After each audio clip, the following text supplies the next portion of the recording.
Bad luck, Matthew. Next week, all the remaining 8 celebrities have to cook a show-stopping dish for Greg and John. Right, it's time to answer some of your foodie questions. Each caller is also going to decide what Joe over there will be eating at the end of the show. First on the line, we've got Sylvia from Hertfordshire. You there, Sylvia? Hello there, yes I am. Morning to you. What's your question for us? My question is, I've got rather a lot of rhubarb growing in my garden. Me too, yeah. And apart from the, the apple and rhubarb crumble, I just wanted to know what else to do with it. Rhubarb. Yeah. Right, poach it, a little bit of stock syrup, sugar, water, a little bit of vanilla, some ginger in there, really good with rhubarb.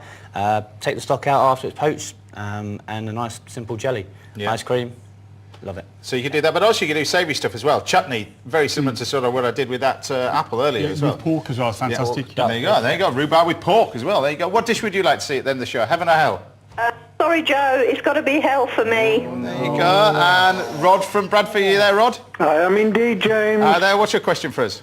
Well, remember back to the beginning of the show, Glyn actually separated his eggs, and then he used the yolks and he threw the whites away with the shell. I'm a Yorkshireman like you, so I don't do that. I want to know, what can you do with the egg whites apart from the obvious meringue? I'm sure you do something in your restaurants. Without shelling it, so do you want to take that one without not using meringue? Not using meringue, you could take them and make a clarification for your consommes, for your stock. So to make them nice and clear, nice and pure, so you've got a really intense stock. All you do is whisk them up into a cold stock and bring it to the boil and watch that egg white float to the top and pull out all the rubbish, pass it off, and you've got a nice clear stock. We've been talking about custard earlier without the peas. There's a classic dish called œuf à la neige, which is basically got poached meringue. It's actually not cooked in the oven, they're just gently poached in that sort of milk, and then you use that to make proper custard without the peas in it, and goes with it as well. But there you go. What dish would you like to see at the end of the show? Heaven or hell? Well, I just love fish, but I'll vote for heaven for him. I'll do him a favour. There you go. One apiece, that's all right. And Sue from Aberdeenshire. There, Sue?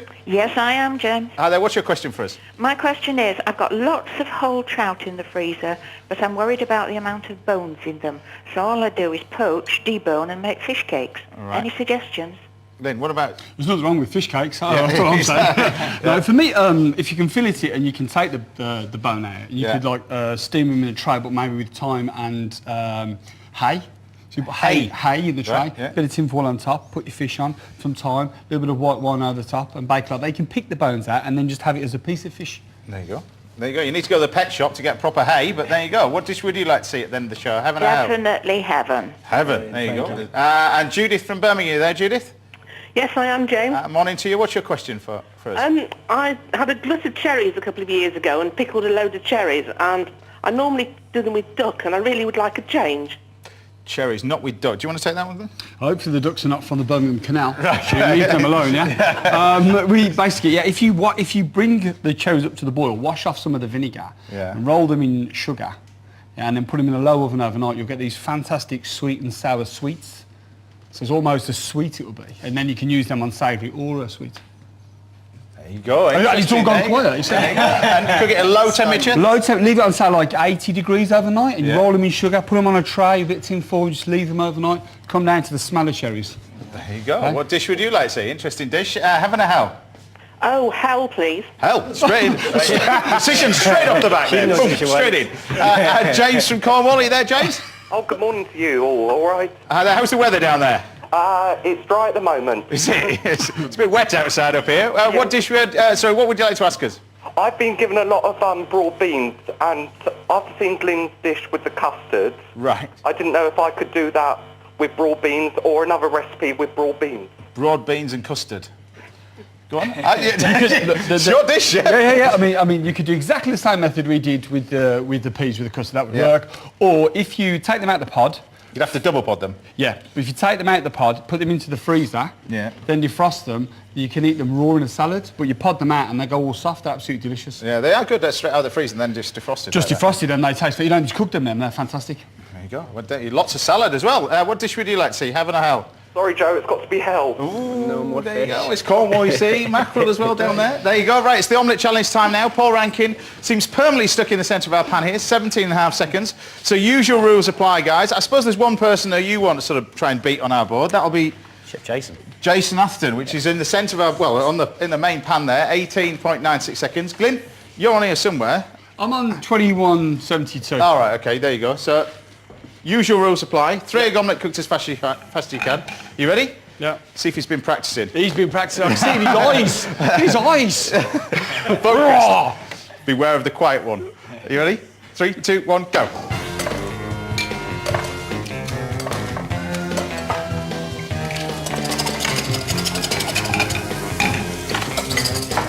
He has been practicing. He's quicker than you already.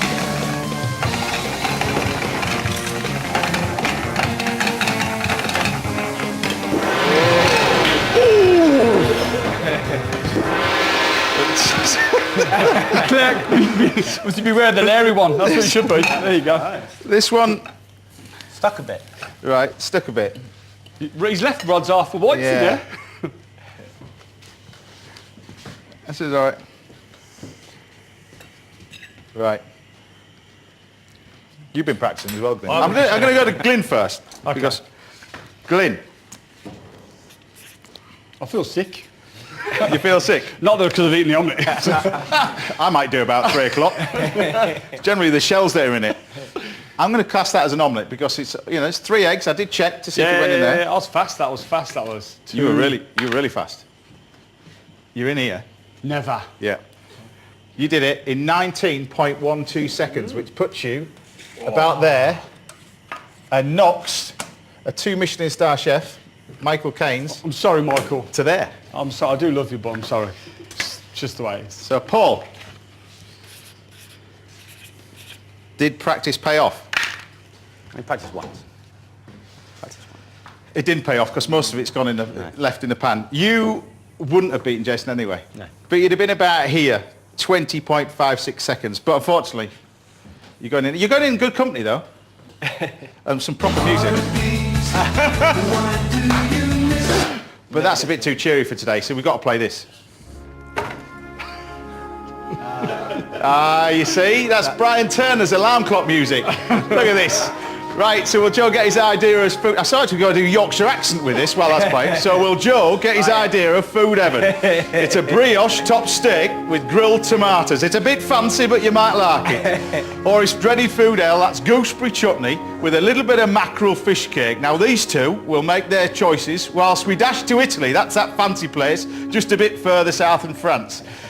For some more food adventures with 2 people with a fancy name. We've got Antonio Carluccio and Gennaro Cantaldo. Now they've reached the Amalfi Coast today, which is kind of a bit like Whitby, to visit a town where Gennaro grew up. Now he's taking Antonio to meet his family. It's a bit sad this one, but you like this, because they took it into some very special fruit and it's not out of a can.